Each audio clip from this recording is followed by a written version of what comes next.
Today we're going through 9A, sampling distributions. So remember, in chapter 8, we were talking solely about normal distributions, that is continuous random variables. In chapter 9, we're going to be looking at both discrete and continuous. So there is going to be a bit of recall from chapter 7, but as we encounter that, I'll bring it up for you guys. So what we're talking about today is the distribution of Sn, and Sn occurs, Mariam, when we add results from the variable x together. Okay, so a classic example might be the one I've got written down here. All right, let's say x is the distribution of x, the weight of x, and if we did S12, that would be the weight of 12 eggs added together, the distribution that occurs there. Okay, and we've got some formulas listed at the top for the mean of Sn and the standard deviation of Sn and so forth. Okay, so let's get straight into this problem here then. Here we have a probability distribution. This is what we were looking at in chapter 7. All right, these are the events. This is the probability of those events occurring.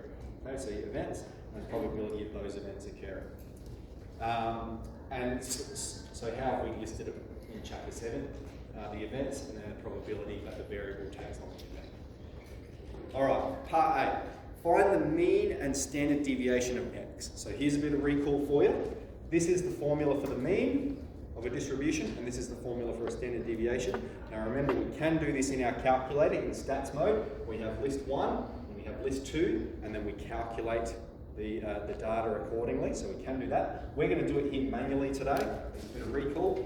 So the mean is the sum of each result. I should have the summation symbol there, sorry. Each result times the probability. So we're going to have 1 times 0.2 plus 2 times 0.8. That's how we calculate the mean of x.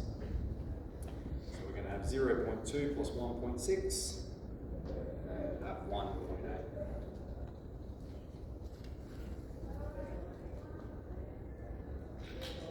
Okay. Then for the standard deviation, we'll have the square root of the sum of each event take the mean squared. Okay, so these are the events.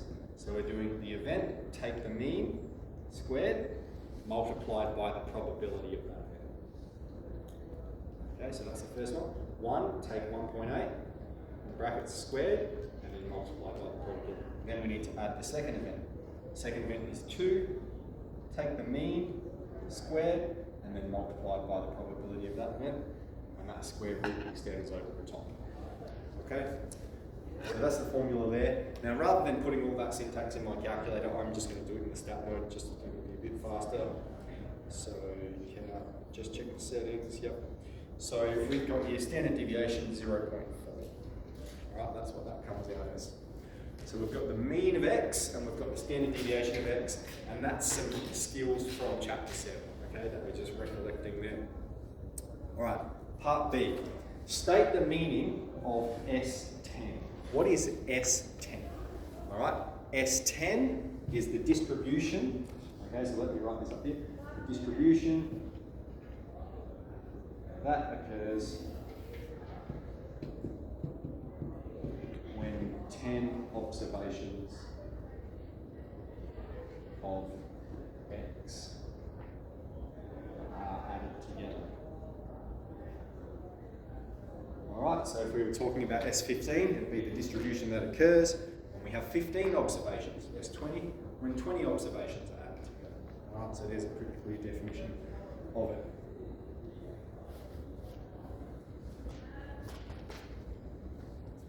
Okay. Part C. Find the mean and standard deviation of S10. So these two formulas are listed in the second box. Okay. The mean of Sn is equal to n times the mean of x. All right. So if we want to know what's the mean of S10, it's going to be 10 times the mean of x. What's the mean of x? 1.8.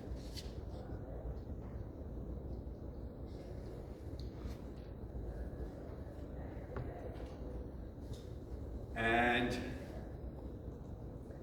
the standard deviation of Sn, I'll write out the formula first, is the square root of n times the standard deviation of x. Okay, so that formula is listed at the top. And so that's going to be square root of 10 times 0.4, right? 0.4 root of 10.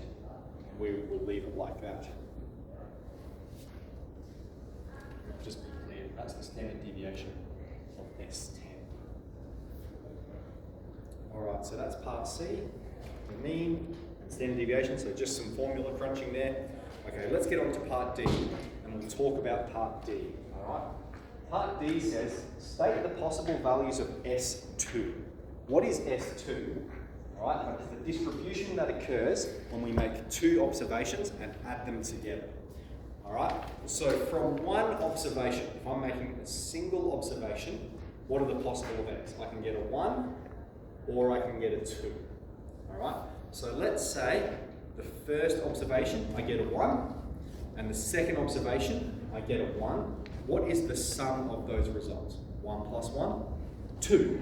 So one of the possible values that S2 can take is 2. Alright, it's the sum of 1 and 1. Okay? It could be that I got a 1 on the first go and then a 2 on the second go. Alright? In this case, 1 plus 2, the outcome of S2 would be 3. 1 plus 2 is 3. And it could be the highest possible result I can get. I got a 2 on the first observation, and then I got a 2 on the second observation. I add those observations together, 2 plus 2 is equal to 4. So the possible results that can occur for the distribution S2 are 2, 3, or 4. All right? And so you can think of the same if we were to do the distribution S3. All right? If I'm adding 3 observations together, the lowest I can possibly get is 1, and then another 1, and then another 1. So my lowest value for S3 would be 3, and my highest would be 2 plus 2 plus 2. My highest would be 6. So we can get everything from 3 to 6, right? All discrete values. Now, where this exercise might get a little bit tricky, so I might just show you this. The other class had a question about this last time. Okay, so I'm happy, those are the events that can occur, but how do I calculate the probability of them?